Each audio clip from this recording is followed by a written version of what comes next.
d'art vidéo et de réalité virtuelle. Alors d'abord, difficile de ne pas commencer par vous demander des nouvelles de votre région. Il y a cette épidémie de Covid-19 qui n'en finit plus. C'est peut-être une prouesse d'avoir tenu cette année ce festival. Oui, tout à fait, parce qu'on savait déjà on savait déjà que ça allait être un grand défi d'organiser une édition en présentiel dans ces conditions-là. Parce que la dernière édition, la deuxième, a été une édition virtuelle, un choix qui s'est imposé par les circonstances qu'avait connues non seulement la Tunisie mais le monde entier l'année dernière. Cette année, on voulait revenir à une édition présentielle. C'était aussi la demande des jeunes de la région, c'était la demande du public de Gabès Cinema Fan. C'est-à-dire, dès le départ, depuis les premiers mois de la préparation, on a été en coordination quasi quotidienne avec les instances régionales, et notamment les instances régionales médicales et le comité scientifique. Et on a préparé plusieurs plans d'action en fonction de l'évolution de la situation. Donc il y avait un protocole sanitaire assez strict. Comme je l'avais dit, on était en coordination quasi quotidienne. Et donc le festival a commencé il y a presque une semaine, vendredi dernier. On était censé aller jusqu'au bout du festival, c'est-à-dire demain, samedi, mais en fait la décision a été prise hier d'arrêter les projections dans les salles après 6 jours de projections de films, de vidéos d'art et d'essai, de films en réalité virtuelle.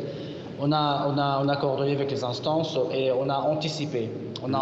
Même si le taux à Gabès est l'un des plus faibles de la Tunisie. Alors 26 longs métrages et courts métrages sont en compétition. Sous quel signe est placée cette édition 2021 ? Je pense que c'est le signe de la continuité avec l'esprit du festival, c'est-à-dire permettre aux jeunes de Gabès d'avoir accès à ces films de grande qualité, d'instaurer un festival de cinéma d'auteur et surtout, en fait, c'est un festival pas uniquement de cinéma, mais de l'image en mouvement. Et donc cette interaction entre le cinéma, les arts vidéo, la réalité virtuelle qui est le support, peut-être que ce sera le support de demain. Et en fait, c'est un moyen aussi d'attirer la curiosité des jeunes. Donc, c'était à la fois une continuité avec l'esprit du festival, avec ce qu'on a commencé, mais aussi de rénover et d'aller vers l'avant. Alors, parmi les films en compétition, il y a le documentaire Dans la maison de Karima Saïdi, après des années de séparation. Cette cinéaste va retrouver sa mère Aïcha, qui est atteinte de la maladie d'Alzheimer.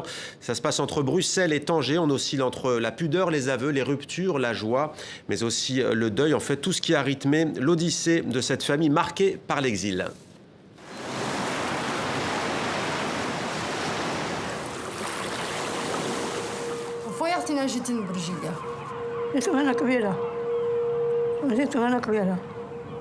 كنا 5 بنا أي سائل عاود لي لا ما نعاودك تمركبه علاش يا ماما ما تعاودليش علاش قل لي ماشي تنطعني علاش وماشي علاش تناني بكل واحد تناني ماما صباح النهار في بنت كت واجب عليها تفهم كيفاش عاشتي معها واش ربي خلصك حيت عطيتي حريه لراسك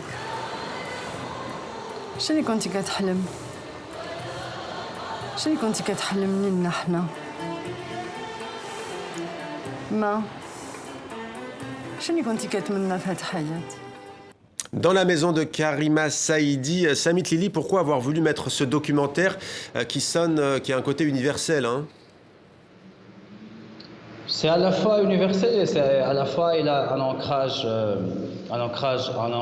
local et c'est un peu la devise du festival en fait, parce que la notion de l'universalité, c'est à prendre avec précaution parce que ça peut aussi tuer tout ce qui est spécificité culturelle. Donc c'est à la fois rester attaché à ses racines et aller vers l'avant. C'est un peu la devise du festival. Et ce film-là, je pense qu'il a fait, c'est un film qui a fait l'unanimité au sein du comité artistique. On est très heureux de le présenter, surtout que c'est en première arabe. C'est la première fois qu'il est projeté dans le monde arabe ici à Gabès. Et il y a d'autres aussi films de cette qualité-là. Et en fait, c'est une compétition qui est à la fois dédiée au documentaire et fiction. Donc c'est une compétition de long métrage.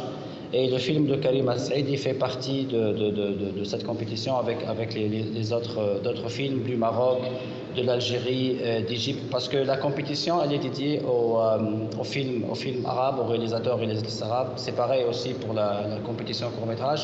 Par contre, les autres sections, il y a des rétrospectives, il y a des cinémas en plein air, un cinéma pour enfants. Mais la compétition, c'est pour les films arabes et surtout, on veut être à l'écoute des dynamiques que connaît les cinémas arabes ces dernières années, surtout ce renouvellement au niveau du récit et au niveau de la narration qu'on essaie comme festival de suivre de près. Alors justement, il est aussi question d'exil et de séparation dans la terre de Djevar, de Koutaïba Barhamji, un petit jardin près de Reims, en France, loin, très loin des vergers de Syrie. Le temps de 4 saisons. Djevar, lui, apprend à cultiver cette nouvelle terre qui ne se laisse pas faire, vous allez le voir.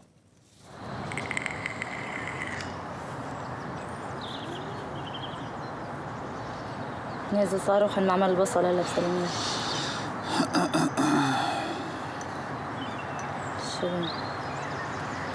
نازل صاروخ معمل البصل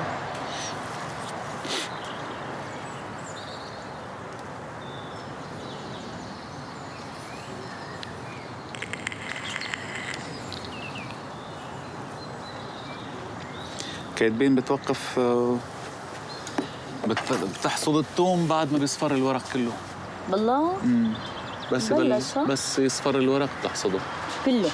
ايه مو كله بس صفر الورق انه دليل انه نضج الثوم يعني. بس بده شهر اقل. امتى زرعته انا؟